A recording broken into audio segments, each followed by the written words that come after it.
raciste, sexiste, islamophobe, xénophobe, nazi, facho, misogyne, homophobe. Voici une liste non exhaustive des adjectifs les plus utilisés ces derniers temps. Je vais donc me pencher sur ce qui semble être un détail, or, cela est la preuve qu'il manque quelque chose à l'homme moderne. Remettre l'église au centre du village, telle est ma volonté, car il y a bien trop de mots auxquels l'homme a spolié leur sens.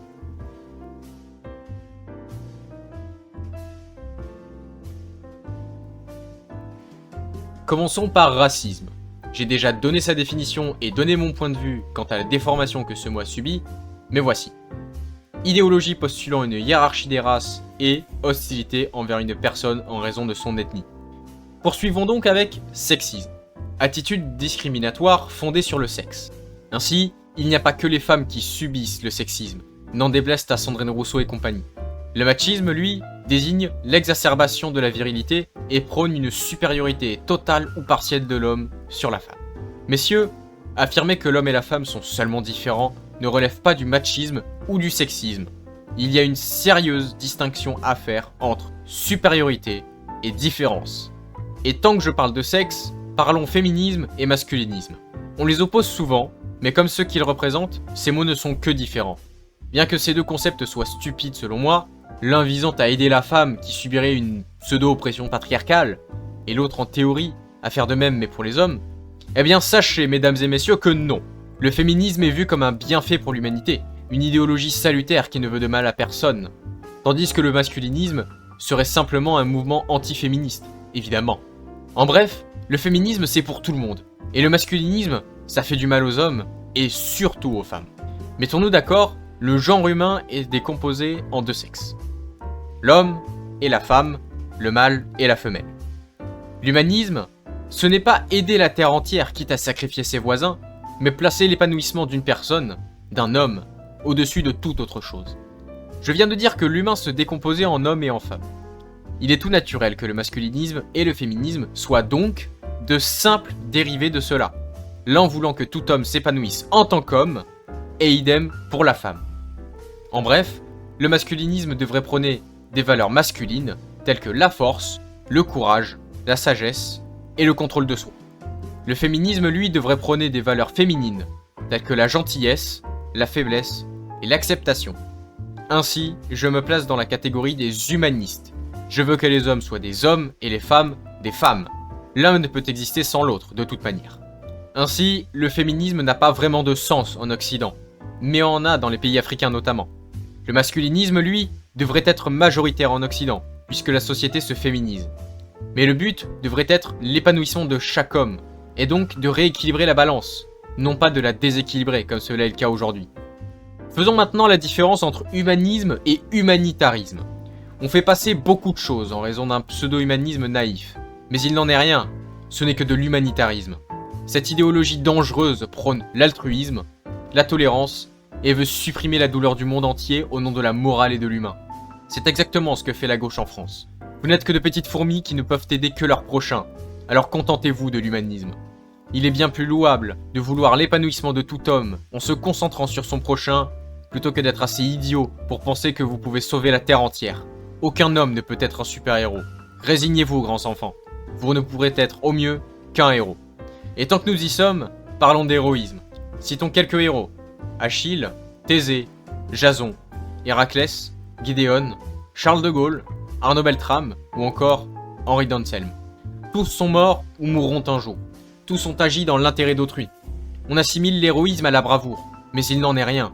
Ou du moins, c'est bien plus que cela. Faire fi de la peur ou de sa singularité, voilà deux choses bien différentes. L'un ne s'oublie pas, au contraire, il se combat. L'autre s'oublie totalement, agissant aussi naturellement que cela l'est de respirer. Et surtout, il pense fermement et absolument qu'il n'est pas singulier, mais une abeille parmi tant d'autres dans la ruche. Ce qui caractérise le héros, c'est avant tout qu'il s'ignore, qu'il s'efface pour ne faire que son devoir. En bref, qu'il parle avec la voix du monde, parce qu'il s'imagine que le monde n'est pas si différent de lui finalement. Ne détournons pas le sens de ce mot si beau, qui est le témoin d'une symbiose si particulière. Un héros n'est ni brave, ni courageux, et encore moins victime de son héroïsme. Il est héroïque. Il l'est parce qu'il est humain. Achille s'abandonna à la colère. Gideon se baigna dans une humilité grandiose, et Henri se persuada que seul Dieu lui permit de sauver des vies. Le héros, c'est celui qui, après avoir renversé le cours de l'histoire ou après avoir sauvé des vies, reste persuadé que n'importe qui aurait pu au moins en faire autant. Je pense que cela suffira pour cette partie, il reste quelques mots qui me tiennent réellement à cœur, mais je les réserve pour une vidéo entière.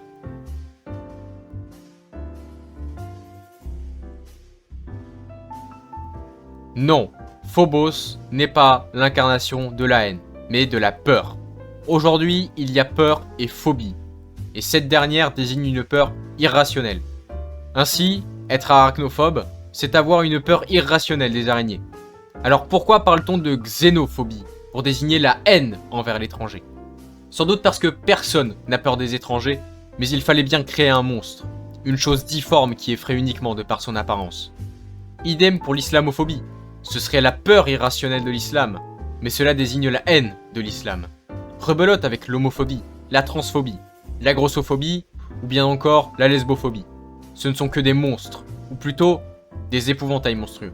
Phobos doit être bien déçu d'avoir une supposée armée en son nom, plutôt que d'être craint et seul au monde aux côtés de son frère Deimos, la terreur.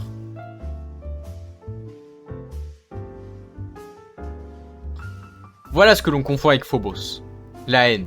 Elle a donné les mots misanthrope ou misandre par exemple, qui désignent la haine viscérale envers l'homme ou les hommes. Ainsi, il serait bien plus logique de désigner la haine envers les étrangers avec les mots miso et xéno par exemple.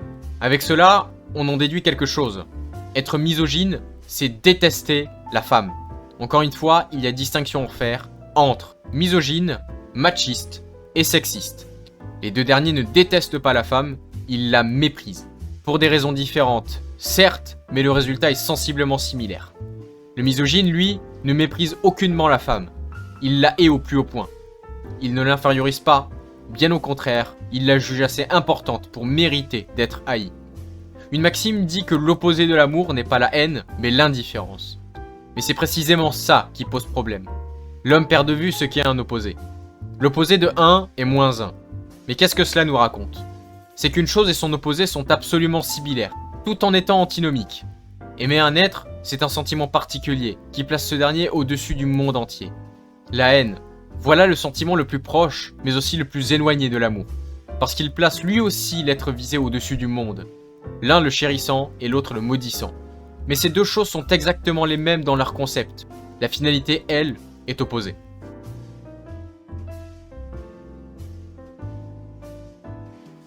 Passons maintenant à ma partie préférée, si je puis dire.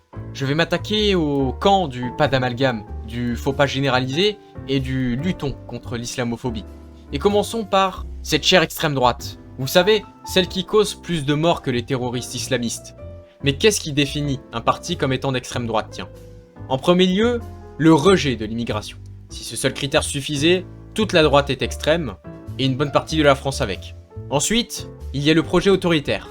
Et c'est là que commencent les différences. L'autoritarisme repose sur un certain encadrement de la population, une dépolitisation de celle-ci, et un pouvoir aux mains de peu de personnes.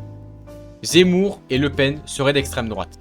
Allons, ils font tout sauf de la dépolitisation. Ils sont bien loin d'être royalistes, comme leurs supposés confrères du siècle dernier, et cherchent à convoquer la France via référendum. Par ailleurs, ils tentent de passer par les urnes. Ils sont donc bien loin, encore une fois, de vouloir instaurer un régime autoritaire.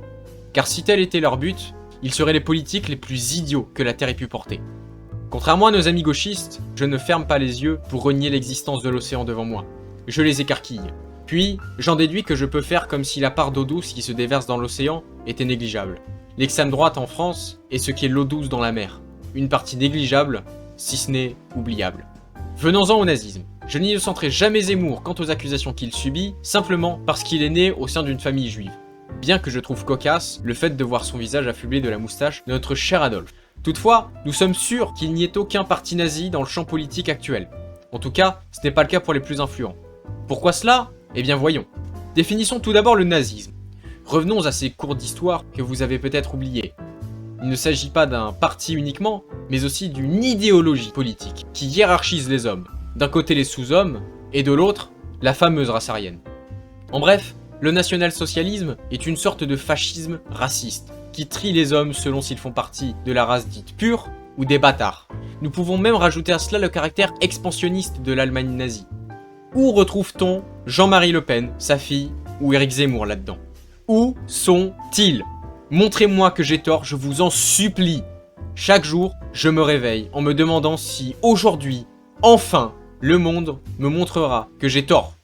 J'attends ce jour de pied ferme afin d'accepter cela avec un sourire exalté et satisfait.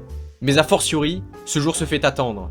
Et aujourd'hui encore, je constate que j'ai raison et qu'il n'y a pas une once de nazisme au sein de Reconquête, ou LR, ou RN, si ce n'est peut-être chez les marginaux.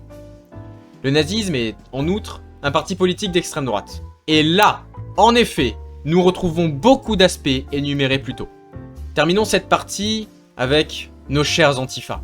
Vous savez, ceux qui combattent le mal en voulant mettre une balle dans la tête d'une femme, par exemple.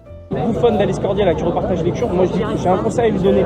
Qu'elle vienne là-bas là, et vers les Kurdes. On va lui mettre une balle dans la tête, c'est tout ce qui va se passer. En gros, Lardon, il dit à ses troupes, allez, on va foncer sur un quartier pour aller mener des ratonnades racistes. S'ils existent, c'est bien qu'il y a des fascistes. Sinon, quel intérêt y a-t-il à lutter ainsi? Définissons le fascisme, et nous finirons par constater que ce que poursuivait cet animal en pensant voir une proie n'était en fait que sa propre queue. Le seul trait que partage la droite française et le fascisme est le nationalisme. Le fascisme se caractérise par ailleurs, lui aussi, par un certain autoritarisme, et renie l'individualisme. Or, vouloir passer par les urnes, c'est précisément croire en cette individualité qui est source de décision pour chacun. Mussolini voulait que l'Italie retrouve sa forme la plus puissante, celle de l'Antiquité. Zemmour, lui, n'aspire pas à reformer l'empire de Napoléon, malgré son amour évident pour ce personnage. Maintenant, j'aimerais vous demander, qui refuse les opinions d'un individu dès lors qu'ils ne sont pas en accord avec les leurs? Qui pense que la France profonde est soit stupide, soit manipulée? Qui est anti-nationaliste? Qui encadre la population au travers de l'enseignement et des médias notamment? Qui oppose les pauvres banlieues défavorisées et les méchants blancs privilégiés comme de vulgaires populistes? Qui ne tolère aucune opposition? Quel bord politique a un leader égocentrique? Personne ne me touche. Ma personne est sacrée. Mais non quand même. Je n'oserais jamais comparer Mélenchon à l'un de ces gourous qui ont marqué l'histoire au fer rouge. Je n'oserais jamais comparer la jeune garde à une milice fasciste. Allons, ce n'est pas possible. Mélenchon combat ce type d'homme et la jeune garde combat le fascisme, je veux dire. Ce qui est marrant, toutefois avec l'homme, c'est qu'il croit parfois avoir des choses terrifiantes. Et puis, assez souvent, cette chose terrifiante, elle lui ressemble étrangement. Ce que cela doit être difficile le matin, se lever pour chasser du monstre, alors que de toute évidence, il n'existe que dans le monde des miroirs. Bien, je pense avoir traité très largement ce sujet, qui est bien plus important qu'il n'y paraît. Nombre de mots ont perdu leur sens. Mais rendez-vous bien compte que ces derniers ne sont pas des sortes d'Exodia le maudit qu'on sort n'importe quand pour garantir sa victoire et discréditer son adversaire, soit dit en passant. J'ai fait l'impasse sur certains pour les traiter comme il se doit. Toutefois, le plus important ici était de remettre de l'ordre dans ce chaos sans fin. Ce phénomène est commun à beaucoup de pays. Mais la France me paraît être le plus grave. Cette langue est si belle. Chaque mot a sa propre signification. Le français est une poésie où la répétition est obligatoire car chaque mot est singulier. Être fâché, ce n'est pas être énervé, ni même courroucé et encore moins en colère. Des synonymes? Oui, sans doute. Mais comme une fratrie, ces mots se ressemblent sans être les mêmes. Aujourd'hui, ces fratries verbales et leurs opposés sont écartelés ou confondus. Le sens même de ces mots disparaît pour laisser place à un monstre de lit. Ce dernier disparaissant dès lors que nous avons le courage de constater qu'il n'existe pas. Ces mots sont devenus des monstres, et j'espère leur avoir rendu un tant soit peu leur apparence d'origine. Il manque un membre à l'homme, et c'est précisément celui qui permet de constater qu'il lui en manque un.